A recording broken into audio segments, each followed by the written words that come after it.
हालेलुया। तपाईहरुलाई म स्वागत गर्न चाहन्छु र हामी यो सिरिज अफ टिचिङ्स जुन चाहिँ छ what are blessings from God है, परमेश्वरबाटको आशिषहरू चाहिँ के हुन् र यो टिचिङ्समा हामी हेरिरहेका छौँ। हामी परमेश्वरलाई धन्यवाद दिन चाहन्छौँ। उहाँको अनुग्रह चाहिँ कति महान छ प्रियो।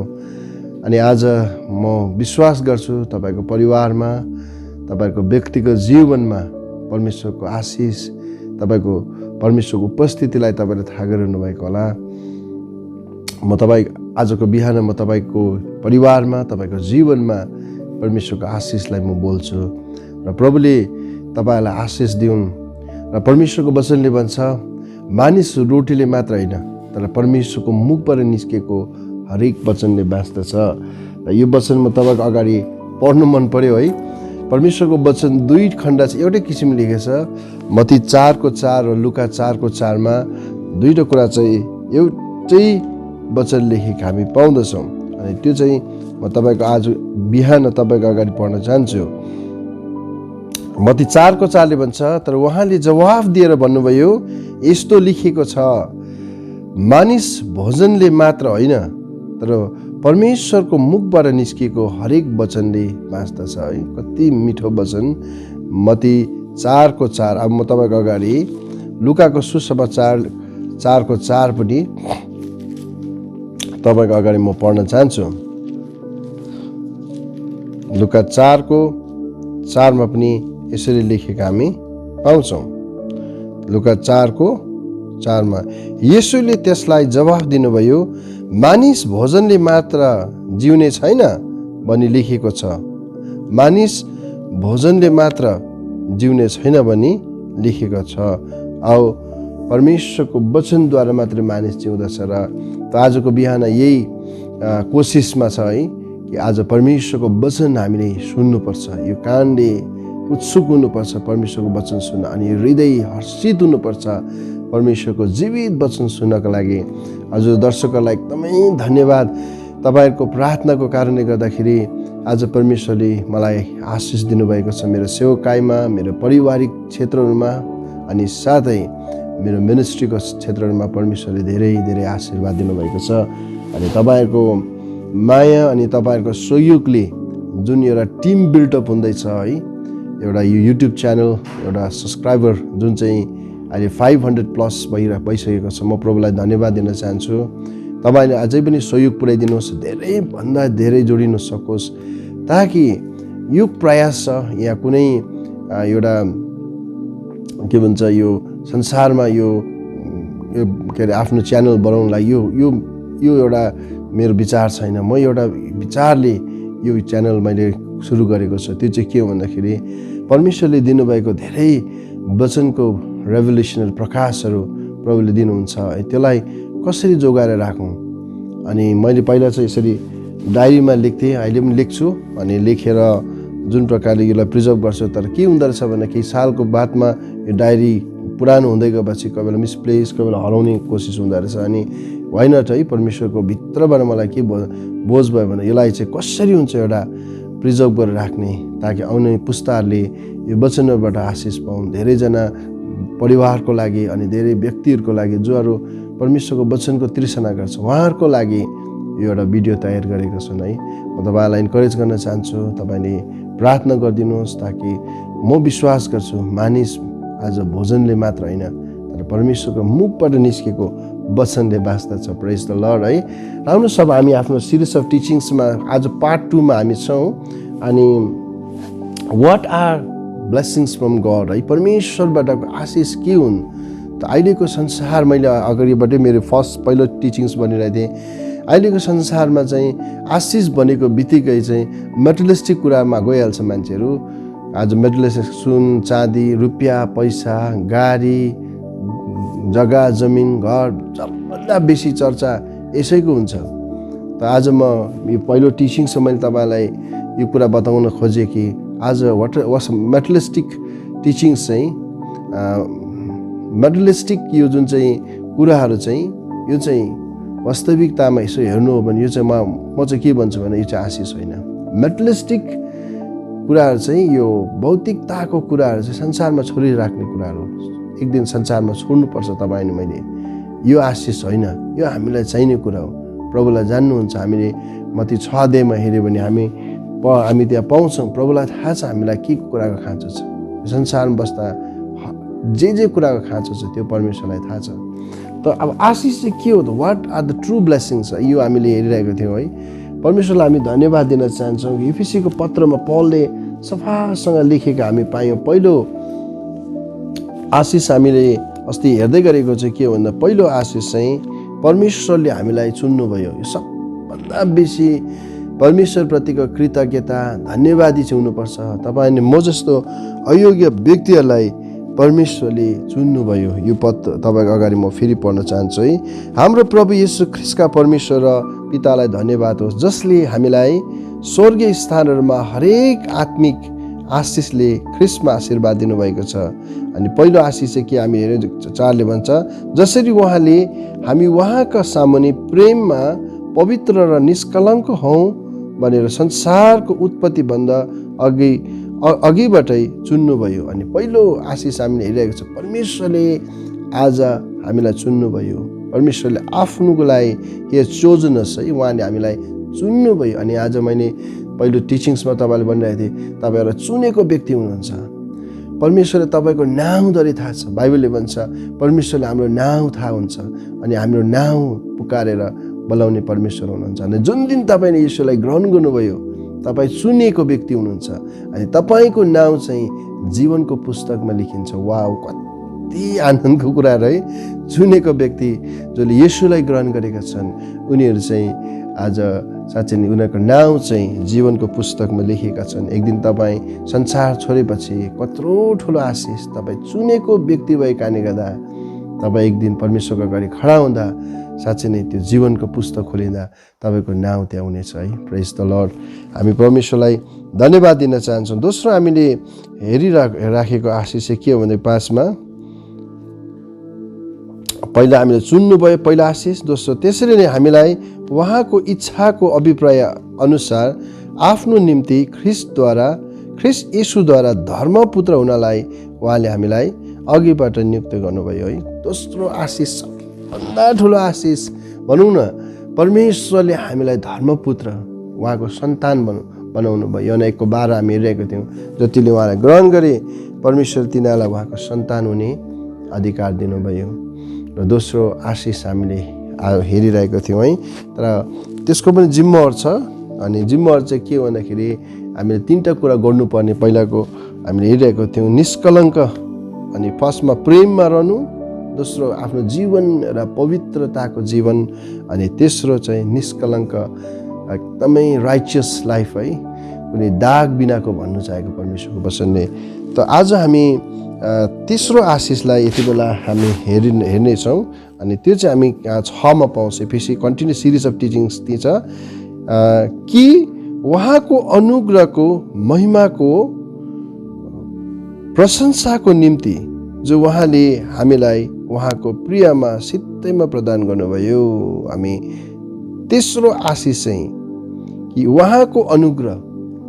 अनि आज तपाईँ अनि म परमेश्वर तेस्रो आशिष चाहिँ के हो भन्दा द ग्रेस अफ गड है, ग्लोरियस ग्रेस फ्रीली गिभन है, एकदमै सित्तैमा भनेको छ परमेश्वरले तपाईँ अनि म जस्तो व्यक्तिहरूलाई, कमजोर मान्छेलाई प्रभुले अनुग्रह आज तपाईँ मलाई दिनुभएको छ। अनि त्यो पनि सित्तैमा परमेश्वरले आफ्नो अनुग्रह तपाईँ अनि म माथि दिनुभएको छ। त आज हामी कति आशिषित व्यक्ति हौँ है। परमेश्वरले चुन्नु मात्र भएन, परमेश्वरले आफ्नो सन्तान बनाउनु भयो। अनि तेस्रो आशिष चाहिँ आज तपाईँ मैले अनुग्रह पाएको व्यक्ति हुनुहुन्छ है। तपाईँले अनुभव गर्नुहोस् है। म चाहिँ फिल गर्छु परमेश्वरले मलाई फेभर गरेको व्यक्ति भनेर। म जहीँ जान्छु कहीँ न कहीँ मेरो जीवनमा यो गवाई मलाई थाहा, मलाई फिल गर्छु, म गवाई दिन्छु साँच्चै नै कहीँ न कहीँ मान्छेले मलाई फेभर गरिरहेको, कहीँ न कहीँ कहीँ न कहीँ मलाई सहायता पुगिरहेको।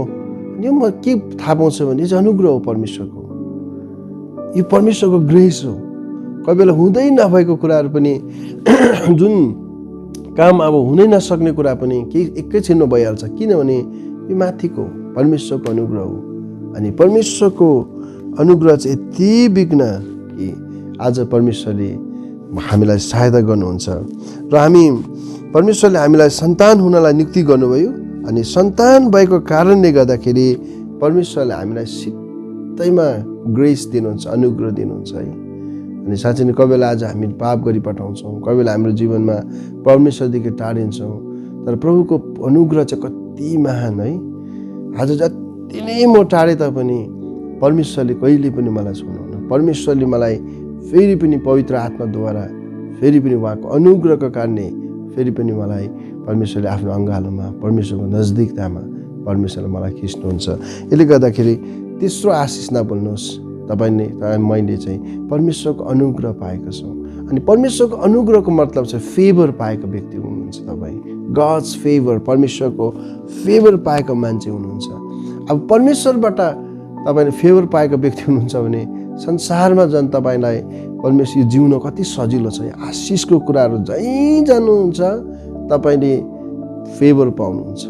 त्यो परमेश्वरको अनुग्रहको कारणले गर्दा मानिसबाट फेभर पाउनुहुन्छ। स्कुलमा, कलेजमा जहाँ जाउँ तपाईँले एउटा क्लेम गर्नुहोस्, म चाहिँ प्रभुबाट चुनेको व्यक्ति हुँ, प्रभुको सन्तान हुँ म।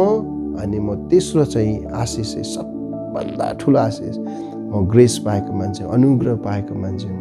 यसले गर्दा आज म तपाईँलाई इन्करेज गर्न चाहन्छु, तेस्रो आशिष चाहिँ अनुग्रह हो। अनि यो पनि परमेश्वरले फ्रीली दिनुभएको छ। सित्तैमा तपाईँले मलाई परमेश्वरले आफ्नो अनुग्रह दिनुभएको छ। अनि अनुग्रहको विषय लिएर ठुलो शिक्षा हुन्छ, टिचिङ्सहरू ठुलो छ। यति साह्रो अनुग्रह पाएको हामी मानिस, हामी पापी सधैँ आज हामीलाई प्रभुले आफ्नो सन्तान बनाउनु कत्रो ठुलो अनुग्रह छ। आज म उहाँको अगर उभिने लायकको छैनौँ, तर आज येशूको मायाले आज मलाई उहाँको सन्तान बनाउनु भएको छ। योभन्दा ठुलो अनुग्रह के हो प्रेम। अनि हामी तपाईँले 7मा इफिसी 1:7 भन्छ, जसमा हामीलाई उहाँको रगतबाट उद्धार अर्थात् उहाँको अनुग्रहको धन अनुसार अपराधहरूको क्षमा हुन्छ। हेर्नुहोस् त कति इम्पोर्टेन्ट। चौथो आशिष चाहिँ द फर्गिभनेस अफ सिन, पाप क्षमाको प्रबन्ध आज परमेश्वरले हामीलाई राखिदिएको छ। कति ठुलो ब्लेसिङ छ यो फर्गिभनेस अफ सिन। अनि यो आज संसार, पापी संसारमा तपाईँ अनि म बाँचेका छौँ। हाम्रो सोचाइले पाप गरिरहेछ, हाम्रो विचारले पाप गरिरहेको हुन्छ, हाम्रो हिँडाइले पाप गरिरहेको हुन्छ। हामी हर कदममा वी कमिट सिन है। अनि यदि आज यो प्रकारको जीवन हो भने हामी कसरी प्रभु कहाँ जान सक्छौँ एक दिन बितेपछि। यसले गर्दा तर परमेश्वरले हामीलाई कति चाहिँ माया गर्नुभएको होइन, यो चाहिँ अनुग्रहको यो पनि अनुग्रह छ। परमेश्वरले चौथो आशिष चाहिँ के राखिदिएको छ भने तपाईँ अनि मलाई आज एउटा फर्गिभनेस अफ सिन, हाम्रो पाप क्षमा। हेर्नुहोस् है, पाप क्षमाको प्रबन्ध परमेश्वरले राखिदिनु भएको छ। अनि योभन्दा ठुलो आशिष के हो? साँच्चै नै परमेश्वरको वचन यशाया 1:18 भन्छ, आओ हामी बसेर छलफल गरौँ, तिमीहरूको सिन्दुरी रङका पापहरू पनि हिउँ जस्ता सेता हुनेछन्, गाधा राता रङका भए तापनि उन जस्ता सेता हुनेछन्। आज येशूको रगतले तपाईँ अनि मेरो पापलाई धुँदछ। म तपाईँलाई इन्करेज गर्न चाहन्छु, परमेश्वरले चुनेको व्यक्ति पवित्र र निष्कलङ्क हुनुपर्छ हाम्रो जीवनमा छ। तर आज संसारमा शरीरमा भएको कारणले गर्दाखेरि हाम्रो जीवनमा जहिले पाप, हाम्रो जीवनमा हामीले पाप गरिरहेको हुन्छौँ। तर यसको लागि र पवित्र निष्कलङ्क रहनको लागि चाहिँ कत्रो ठुलो आशिष राखिदिएको छ, प्रबन्ध है। परमेश्वरले एउटा प्रोभिजन राखिदिएको छ, त्यो चाहिँ हो फर्गिभनेस अफ सिन। अनि यो कुरा हामी परमेश्वरलाई हामी धन्यवाद दिन चाहन्छौँ। यो चाहिँ पद हामीले हेर्दै गयो भने चाहिँ 3, 6, 7, 9, 12, 13मा यही कुराहरू तपाईँले पाउनुहुन्छ। द फर्गिभनेस अफ सिन, परमेश्वरले हामीलाई पाप क्षमाको प्रबन्ध ख्रिस्ट येशूमा राखिदिएका छन्। यसले गर्दा हामी प्रभुको छोराछोरीले चाहिँ के गर्नुपर्छ भन्दाखेरि सधैँ आफ्नो पाप र अधर्मको लागि परमेश्वरको पश्चाताप हामीले गर्नुपर्छ। त्यस कारणले गर्दा बिहान उठेर तपाईँले जहिले पनि प्रभुलाई माफी माग्नुहोस्, पश्चाताप गर्नुहोस्। प्रभु मेरो विचार सोचले मैले पाप गरी पठाउँ होला, प्रभु मलाई क्षमा गर्नुहोस्। तपाईँ दिनभरिको ह्याट्रिक तपाईँको कामले तपाईँ यताउता जानुहुन्छ, फर्केर आएपछि बेलुकी चाहिँ तपाईँले प्रेयर अफ कन्फेसन है, प्रार्थनाको पश्चाताप चाहिँ तपाईँले गर्नैपर्छ। यो इम्पोर्टेन्ट हो। पश्चाताप नगरी संसार छोड्यो भने त्यहाँ धेरै नोक्सानी कुराहरू छ। यसले गर्दा आज चौथो आशिष हाम्रो लागि परमेश्वरले राखेको चाहिँ फर्गिभनेस अफ सिन। अहिले पनि येशूको रगत आलो छ प्रिय। यसले गर्दा हामी आउनुपर्छ, पश्चाताप गर्नुपर्छ, प्रभुको अगाडि आफ्नो अधर्म भुललाई मानिलिनुपर्छ। अनि जब हामी साँच्चै नै हाम्रो पापलाई स्वीकार गर्यौँ भने उहाँ चाहिँ विश्वासयोग्य र धर्मी हुनुहुन्छ। म यो वचन तपाईँको अगाडि पढेर आजको यो टिचिङ्सलाई म अन्त गर्न चाहन्छु। यहाँ हामी पाउँदछौँ 1 जोन पहिलो यूहन्नाको किताबमा हामी यसरी लेखेको हामी पाउँदछौँ। पहिलो यूहन्नाको किताब 1को 8, 9 अनि 10 मा यसरी हामी पाउँछौँ, यदि हामीमा पाप छैनौँ भने हामी भन्छौँ भने त हामीले आफूलाई धोका दिन्छौँ र हामीमा सत्य हुँदैन। यदि हामीले आफ्नो पाप स्वीकार गर्यौँ भने हाम्रो पाप क्षमा गर्न र हामीलाई सबै अधर्मबाट शुद्ध पार्नलाई उहाँ विश्वासयोग्य र धर्मी हुनुहुन्छ। यदि हामीले पाप गरेका छैनौँ भने हामी भन्छौँ भने हामी उहाँलाई झुटा तुल्याउँछौँ र उहाँको वचन हामीमा रहँदैन। कति इम्पोर्टेन्ट छ है प्रिय। साँच्चै नै हामीले हाम्रो आफ्नो पापलाई स्वीकार गर्यौँ भने यसले गर्दा कत्रो ठुलो आशिष, रुपियाँ पैसा होइन है, भौतिकताको कुरा नगर्नुहोस् तपाईँले, तर पर ख्रिस्टमा परमेश्वरले हामीलाई आशिष राखेको चौथो आशिष चाहिँ फर्गिभनेस अफ सिन हो, जहाँ चाहिँ फेरि रिकन्सिलिएसन कुराहरू परमेश्वरसँग पूर्ण मिलाप गर्न पाउँछौँ। हामी फेरि पनि येशूको रगतले धोएर हामी नयाँ हुन्छौँ प्रिय। यसले गर्दाखेरि हाम्रो लागि सबभन्दा ठुलो आशिष र आज हामीले हेऱ्यौँ तेस्रो आशिष हामी अनुग्रह पाएका व्यक्ति हुनुहुन्छ। तपाईँ आशिषित हुनुहुन्छ है, तपाईँ परमेश्वरको ग्रेस पाएका व्यक्ति हुनुहुन्छ अनि तपाईँ फेभर पाएका व्यक्ति हुनुहुन्छ। अनि चौथो आशिष चाहिँ तपाईँ साँच्चै नै परमेश्वरबाट क्षमा पाएका व्यक्ति या पनि क्षमाको प्रोभिजन पाएका व्यक्ति हुनुहुन्छ। यदि आज तपाईँले अन्जानमा भुल गरे तापनि आज येशूको रगत तपाईँको लागि राखेको छ, कत्रो ठुलो आशिष। यसले गर्दा यो आशिष हामीले पक्रौँ अनि हाम्रो जीवनमा सबभन्दा ठुलो हामीलाई जिम्मेवार दिएको छ, हामी प्रेम, पवित्र अनि निष्कलङ्क रहनुपर्ने कुरा छ। प्रभुले तपाईँहरू सबैलाई आशिष दिउन्।